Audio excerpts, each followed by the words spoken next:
Essa aqui é uma jaqueta da Spider.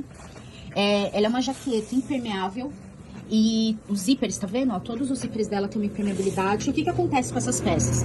A maioria delas, na região do bolso, ela vem com autocolante, né? Eles pressionam aqui esse autocolante e aí ele vem colado. O que acontece com o tempo? A lavagem, tudo. Essa cola vai soltando. E aí acontece isso com a peça. Essa aqui é uma jaqueta da Spider. Quando acontece isso, o que a gente sugere pro cliente? O cliente trouxe essa peça pra gente, ela soltou no bolso de cima, nos dois bolsos frontais e no bolso da manga. A gente trava aqui e vem com a costura bem rente. Esse bolso de cima já veio com essa costura original. Essa já tá pronta. Ela tem até uma dobra.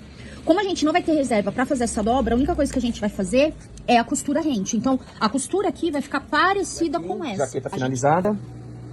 Olha aí, o bolso restaurado. Tá vendo a costura? Igual o original lá de cima.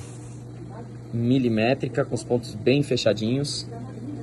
Para que não haja aí a impermeabilidade, não comprometa. Embora, reforçando, não podemos garantir. Porém, do jeito que tava, ia entrar uma enxurrada de água.